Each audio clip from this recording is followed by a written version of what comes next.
GSP+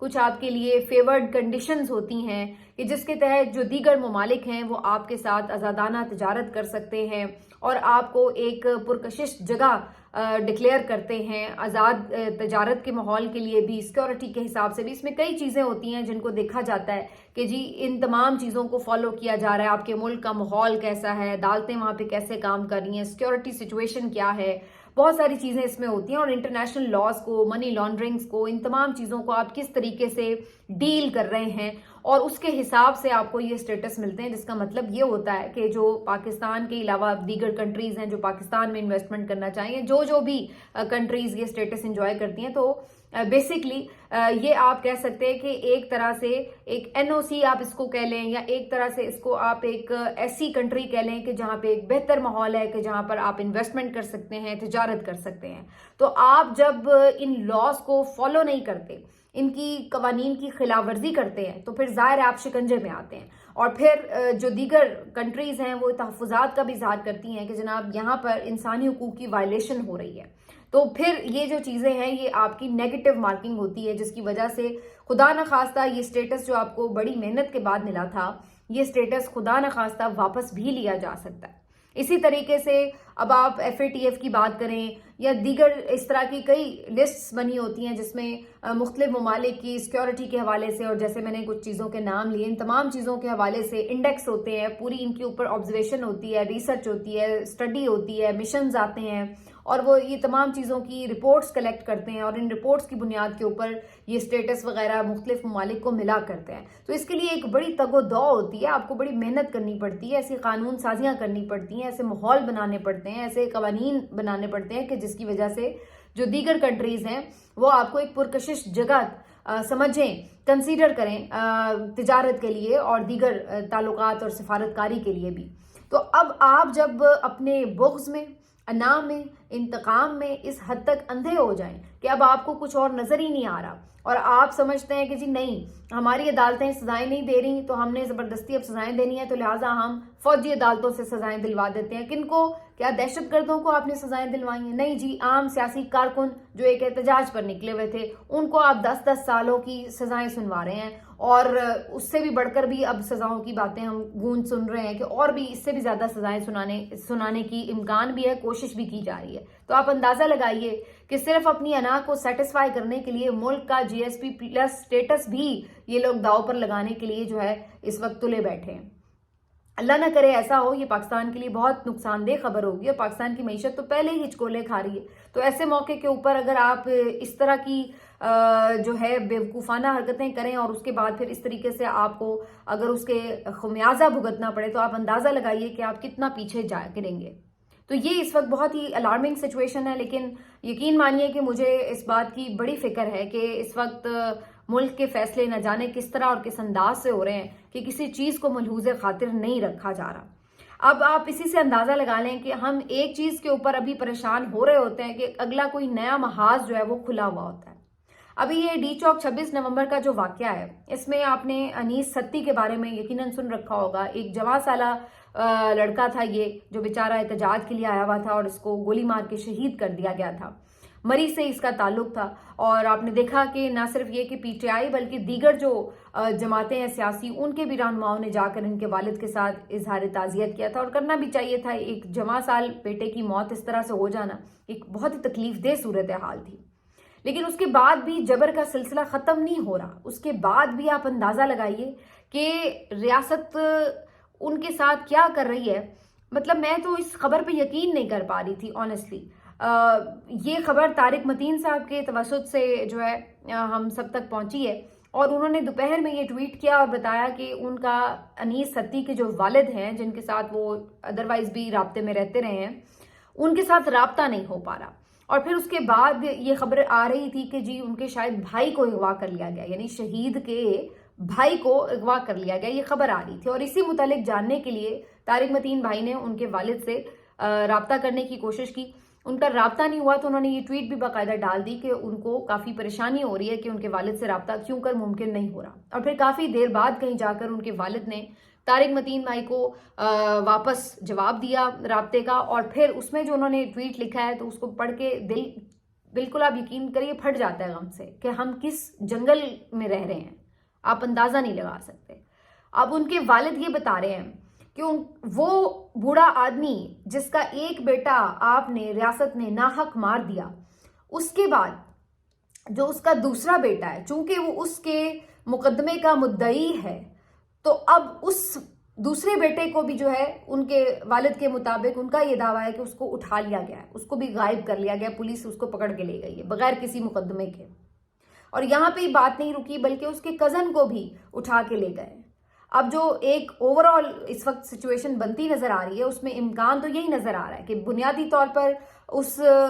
بوڑھے والد کو، اس کے بیٹے کو، اس کے کزن کو دباؤ میں لایا جا رہا ہے کہ وہ کسی طرح اس کیس کی پیروی سے باز آ جائیں، اور اس خدشے کا اظہار انہوں نے خود اپنے اس ٹویٹ میں دعویٰ کرتے ہوئے لکھا ہے۔ اب آپ اندازہ لگائیے کہ یہ ہم کس ملک میں رہ رہے ہیں۔ مطلب میں ابھی تک بھی اس تکلیف سے خود کو جب سوچتی ہوں اس میں کہ یعنی آپ کا بیٹا شہید ہو چکا ہے اور آپ کا دوسرا بیٹا بھی اٹھا کر لے گئے، تو آپ سوچیے کہ اس بوڑھے والد کے اوپر اس وقت کیا گزر رہی ہے۔ انہوں نے اس میں واضح طور پر لکھا ہے کہ جو ان کا ایک بیٹا ہے وہ شہید ہو چکا ہے، اور دوسرا بیٹا جو ہے اس کو جو ڈی پی او ہے وہ اٹھا کے لے گئے ہیں، اور دوسری طرف انہوں نے بتایا کہ جو ایک اور ان کے کزن ہے ان کو اسلام آباد پولیس کا ایک اور جو انسپیکٹر ہے وہ اٹھا کے لے گیا، اور وہ اس میں واضح طور پر اس بات کو کہہ رہے ہیں کہ اس کی وجہ یہی ہے کہ مقدمے سے پیروی سے منع کیا جا رہا ہے۔ یہ ان کی صورتحال ہے کہ ایک تو بندہ مار دو اور اس کے بعد اس کو رونے نہ دو، اس کو لاش نہ ملے،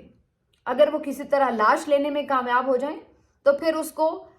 دوبارہ ڈراؤ دھمکاؤ کہ خبردار جو انصاف کے لیے عدالت کا دروازہ کھٹکھٹایا، یہ بھی نہیں کرنے دیں گے۔ آپ دیکھیے کہ ہم کس ملک میں رہ رہے ہیں۔ اس کے بعد ایک اور، ابھی اس پہ آپ پریشان ہو رہے تھے کہ اتنے میں ایک اور شخص کے شہید ہو جانے کی خبر ملی، اور اٹک سے یہ ان کے کارکن تھے، شاید وہاں کے کوئی ضلعی عہدیدار ہیں، لیکن کافی دیرینہ پی ٹی آئی سے وابستہ تھے، ادریس صاحب جی۔ اور یہ ادریس جو ہیں ان کے بارے میں پہلے بھی ایک دو ویڈیوز ہم نے دیکھی تھی کیونکہ یہ وہاں پر موجود تھے، اور ان کے بارے میں یہ خبر کافی زیادہ مشہور تھی، ڈیفرنٹ ولاگر سے انہوں نے شاید انٹرویوز میں بات بھی کی ہوئی تھی۔ تو ان کے بارے میں لوگ اکثر یہ بتا رہے تھے کہ یہ روزے رکھ رہے تھے، اور ان کا یہ کہنا تھا کہ عمران خان کی رہائی تک یہ روزے رکھتے رہیں گے، اور یہ احتجاج میں اس وقت شامل تھے۔ ان کی کئی ویڈیوز اور فوٹیجز موجود ہیں جو اس وقت سوشل میڈیا پر کافی وائرل ہیں۔ کسی میں یہ فٹ پاتھ پر سوئے ہوئے ہیں، کہیں پر یہ پی ٹی آئی کا جھنڈا اٹھائے احتجاج میں جا رہے ہیں، ایک جگہ پر یہ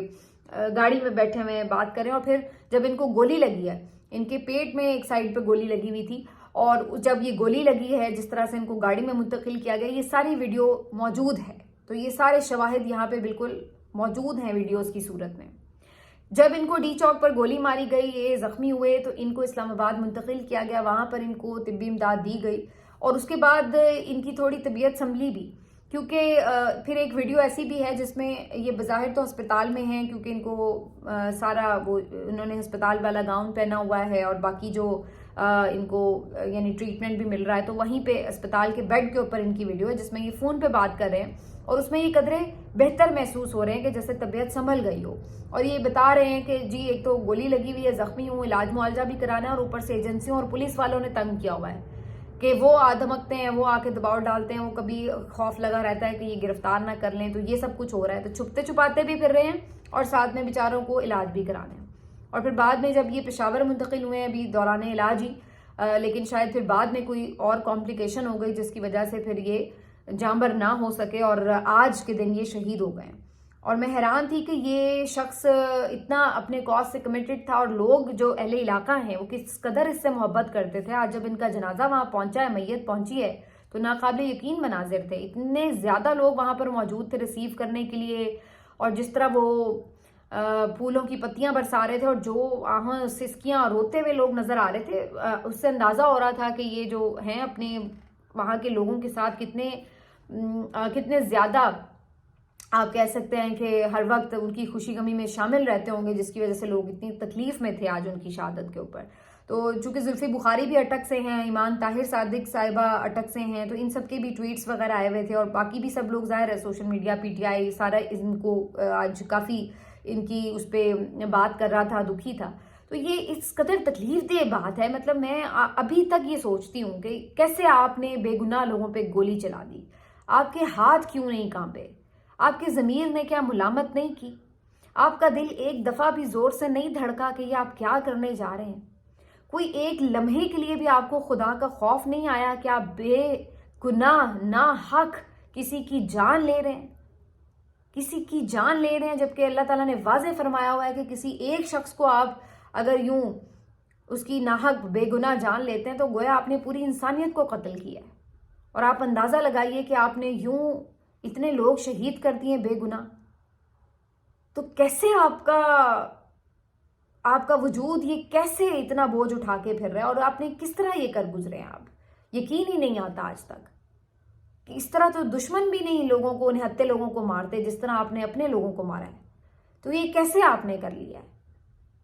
اور پھر اوپر سے ہم حیران ہوتے ہیں کہ لوگ کہتے ہیں کہ جی کوئی پوچھ گچھ نہ کرو، کوئی بات نہ کرو، کوئی آواز نہ اٹھاؤ، کوئی نام نہ لو. ہم سے تو اتنی بے حسی نہیں ہو سکتی. اب یہ پتہ نہیں سلسلہ کہاں جا کے رکے گا. بہرحال ان قاتلوں کے خلاف ظاہر ہے کارروائی ہونی چاہیے. اس سلسلے میں کل کے روز ایک ہیئرنگ بھی ہے، دیکھتے ہیں کہ اس ہیئرنگ میں کیا ہوتا ہے، کیونکہ بیرسٹر گوہر صاحب نے مقدمہ درج کرنے کے لیے درخواست دے رکھی ہے. تو اب کل اس کی دوسری سماعت ہے، دیکھتے ہیں کہ اس کے اوپر کیا جج صاحب حکم لگاتے ہیں. بہرحال ایک حکم آنا تھا، فیصلہ سنایا جانا تھا عمران خان صاحب کے القادر ٹرسٹ کیس کا، لیکن وہ بھی آخری خبر یہی اب آئی ہے، فائنلی انفارم کر دیا گیا فارملی عمران خان صاحب کے وکلاء کو کہ اب یہ فیصلہ نہیں سنایا جا رہا، اور کبھی امکان یہ ظاہر کیا جا رہا ہے کہ جنوری میں اب یہ فیصلہ سنایا جائے گا. اور اس کی بھی 2-3 وجوہات بتائی جا رہی ہیں. ایک تو یہ وجہ بتائی جا رہی کہ جو مین وائل اگر مذاکرات وغیرہ جو کچھ بھی ہوتے ہیں تو ظاہر ہے اس کے حوالے سے بھی اثر رہے گا کہ اس کے مطابق ہی فیصلے ہوں گے، اس کے مطابق ہی سزائیں سنائی جائیں گی. اور دوسری ایک وجہ یہ بھی بتائی جا رہی ہے کہ سزا اگر اس وقت بھی سنائی جاتی ہے، جب بھی سزا سنائی جاتی ہے، تو انہیں اس بات کا خدشہ ہے کہ کیس یہ بہت کمزور ہے. اور ہائی کورٹ میں تو جو ان کے اپنی طرف سے انہوں نے اسٹرانگ کیس بنائے تھے سائفر جیسے، وہ بھی نہیں ٹک سکے. تو ان کو اس بات کا خدشہ ہے کہ یہ تو 2-3 سماعتوں میں ہی کیس فارغ ہو جائے گا. اب یہ چاہ یہ رہے ہیں کہ اسلام آباد ہائی کورٹ میں تو سارے دبنگ جج بیٹھے ہوئے ہیں ایک آدھ کے علاوہ، تو انہوں نے اب یہ سوچ رکھا ہے کہ چونکہ نئی جو ترمیمیں وغیرہ قانون سازیاں ہوئی ہیں اس کے مطابق اب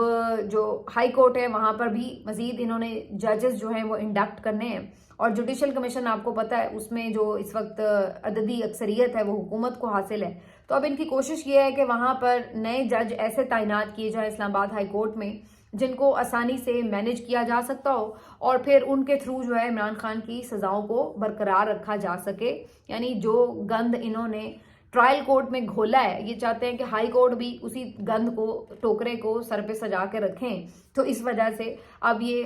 کوشش میں اس میں ہوں گے کہ جناب یہ اس وقت کیس لگے جا کر جب ان کے من پسند ججز جو ہیں وہ یہاں پر پہنچ چکے ہوں،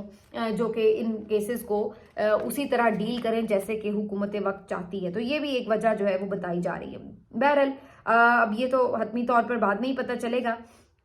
لیکن ان تمام چیزوں کے درمیان جی میں تو ویسے آنیسٹلی آج بتاؤں کہ اتنا دل برا ہوا تھا ان 2 خبروں کی وجہ سے کہ میرا دل ہی نہیں آج چاہ رہا تھا زیادہ بات کرنے کو، اور میں بالکل اپنے فلو میں آج بات نہیں کر پائی. لیکن